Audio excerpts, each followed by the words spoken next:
Magandang araw. Kamusta ka ngayon?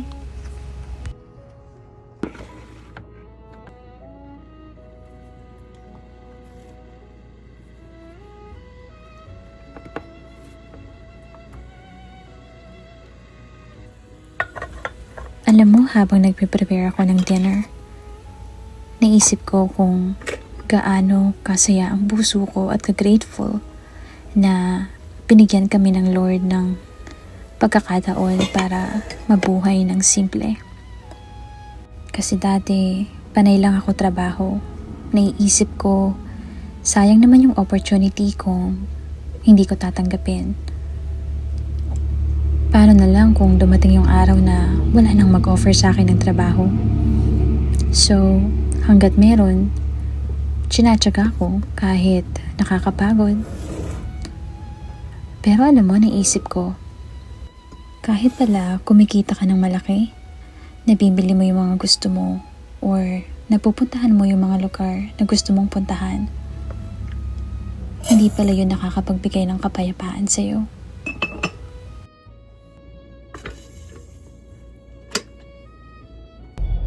Because he changed the track.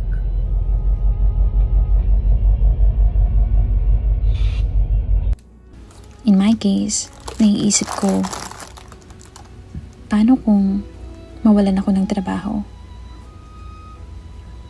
Paano kung mabawasan yung savings ko? Paano na lang? Ganito rin ba yung naiisip mo? Alam mo, sa tingin ko, normal yun kapag pakiramdam mo, pasan-pasan mo yung mundo. Kasi pakiramdam mo, wala kang ibang aasahan kundi ang sarili mo lang. Alam mo, nung sinimulan kong mag-focus sa Lord kesa kumita ng maraming pera, mas nagkaroon ako ng kapayapaan sa puso ko. Siguro, hindi malaki yung savings, hindi magarbo yung buhay, pero payapa. And I think sometimes you have to ask yourself, ano ba yung importante para sa'yo? Ano ba yung tunay na makakapagpasaya sa'yo? Alam mo, bago ako pumunta rito sa Amerika, naisip ko, kapag nakarating na ako dito, mas maraming opportunity para sa akin. Ibig sabihin, mas maraming trabaho na pwede kong tanggapin. Pero, buti na lang hindi inalaw ng Lord na mangyari yung ganon. Binago niya muna yung puso ko bago niya ako pinaalis ng Pilipinas. Siguro, para sa iba, sayang naman yung opportunity kung nandito ka na. Pero, kahit saan ka naman magpunta, importante kung ano yung laman ng puso mo. Kung saan ka payapa, at kung ano yung mga bagay na pinapahalagahan mo. Pamilya, sarili, hindi lang puro trabaho. Hindi lang para magkaroon ng malaking bahay o maraming sasakyan or maraming savings. Yung kapayapaan na wala kang dapat patunayan sa iba kasi kontento ka na. Wala namang masamang mangarap, pero lahat ng pangarap may sakripisyo. Sa tingin ko, at the end of the day, you need to ask yourself if worth it ba yung sakripisyo para sa pangarap mo.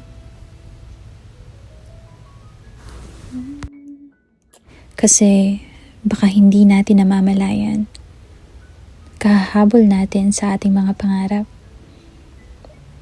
unti-unti nang nawawala yung mga bagay na mas importante sa atin.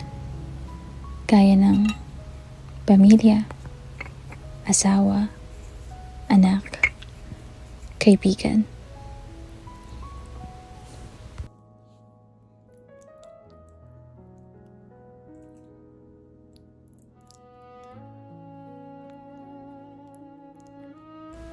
Tsaka, alam mo, kapag nabibisi tayo sa mga makamundong bagay, dumidistansya tayo sa Diyos. Kasi, kung magpapakatotoo tayo sa sarili natin, maraming bagay na kailangan nating i-compromise para makuha natin yung mga bagay na gusto natin. I-compromise yung relasyon natin sa Diyos.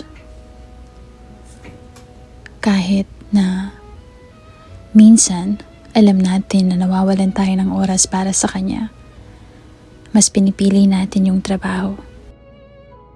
Isa to sa mga paraan ng kaaway para mapalayo tayo sa Diyos. Bibigyan niya tayo ng mga opportunity na para sa atin napakahirap tanggihan. Kaya kung hindi tayo careful sa mga decisions natin, imbes na mapalapit tayo sa Diyos, baka maging daan pa yun para mapalayo tayo sa Kanya.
we got a letter from Polo.